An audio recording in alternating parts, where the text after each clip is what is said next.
Hi ನಮಸ್ಕಾರ ಎಲ್ಲರೂ ಹೇಗಿದ್ದೀರಾ? ಚೆನ್ನಾಗಿದ್ದೀರಾ ಅಂತ ಭಾವಿಸ್ತಾ ಇದ್ದೀನಿ. ಇವತ್ತು ನಾನು ಬೀಟ್ರೂಟ್ ಕರಿ ರೆಸ್ಟೋರೆಂಟ್ ಸ್ಟೈಲಲ್ಲಿ ಮಾಡೋದು ಹೇಗೆ ಅಂತ ಹೇಳ್ತಾ ಇದ್ದೀನಿ.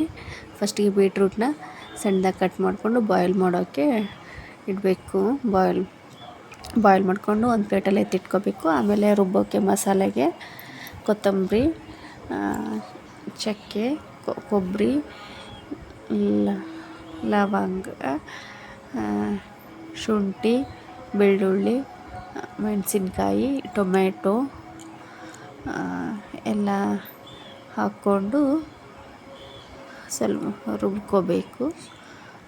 ಇದನ್ನು ಗದಗಲ್ಲಿ ಒಂದು ರೆಸ್ಟೋರೆಂಟಲ್ಲಿ ತಿಂದಿದ್ವಿ, ಚೆನ್ನಾಗಿತ್ತು. ಹಾಗಾಗಿ ನಾವು ಮನೇಲಿ ಮಾಡ್ತಾಯಿದ್ದೀನಿ. ಚೆನ್ನಾಗಾಗುತ್ತೆ. ಇದು ಒಂಥರ ನಾರ್ಮಲ್ ಕರೀಸ್ ಮಾಡ್ತೀವಲ್ಲ, ಅದಕ್ಕಿಂತ ಸ್ವಲ್ಪ ಡಿಫ್ರೆಂಟ್ ಆಗಿರುತ್ತೆ.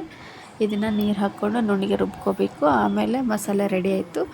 ಈಗ ಒಂದು ಪ್ಯಾನ್ಗೆ ಎಣ್ಣೆ ಹಾಕ್ಕೊಂಡು ಸಾಸಿವೆ ಹಾಕೋಂಗಿಲ್ಲ, ಜೀರಿಗೆ ಹಾಕಬೇಕು. ಜೀರಿಗೆ ಅಷ್ಟೇ ಹಾಕಬೇಕು. ಜೀರಿಗೆ ಹಾಕ್ಕೋಬೇಕು. ಅದು ಸಿಡಿದ್ಮೇಲೆ ಚಿಟಪಟ ಅಂತ ಸಿಡಿದ್ಮೇಲೆ ಆಮೇಲೆ ಪ್ಯಾನ್ಗೆ ಕರಿಬೇವು ಹಾಕಬೇಕು. ಅದು ಕೂಡ ಸ್ವಲ್ಪ ಫ್ರೈ ಆಗಬೇಕು. ಅದಾದಮೇಲೆ ಮತ್ತು ಈರುಳ್ಳಿ ಸಣ್ಣದಾಗಿ ಕಟ್ ಮಾಡಿ ಇಟ್ಕೊಂಡಿರೋಂಥ ಈರುಳ್ಳಿ ಹಾಕ್ಕೋಬೇಕು. ಈರುಳ್ಳಿ ಸ್ವಲ್ಪ ಅದು ಗೋಲ್ಡನ್ ಬ್ರೌನ್ ಆಗಬೇಕು. ಸ್ವಲ್ಪ ಎಣ್ಣೆಯಲ್ಲಿ ಫ್ರೈ ಆಗಬೇಕು. 1-2 ನಿಮಿಷ ಎಣ್ಣೆಯಲ್ಲಿ ಬಾಡಿಸ್ಕೋಬೇಕು.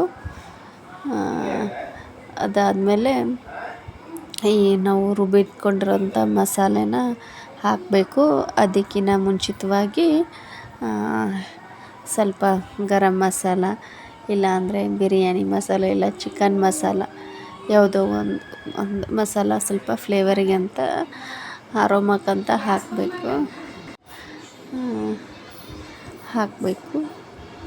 ಫ್ಲೇವರ್ಗಿಂತ ನಾನು ನಮ್ಮ ಮನೇಲಿ ಬಿರಿಯಾನಿ ಮಸಾಲ ಇತ್ತು, ಹಾಗಾಗಿ ಬಿರಿಯಾನಿ ಮಸಾಲನ ಹಾಕ್ತಾಯಿದ್ದೀನಿ. ಬಿರಿಯಾನಿ ಮಸಾಲ ಅದನ್ನ ಹಾಕ್ಕೊಂಡು 1-2 ನಿಮಿಷ ಫ್ರೈ ಮಾಡ್ಕೋಬೇಕು. ನೋಡಿ, ಮತ್ತು ಗರಂ ಮಸಾಲ ಸ್ವಲ್ಪ ಹಾಕ್ಕೊಂಡಿದ್ದೀನಿ.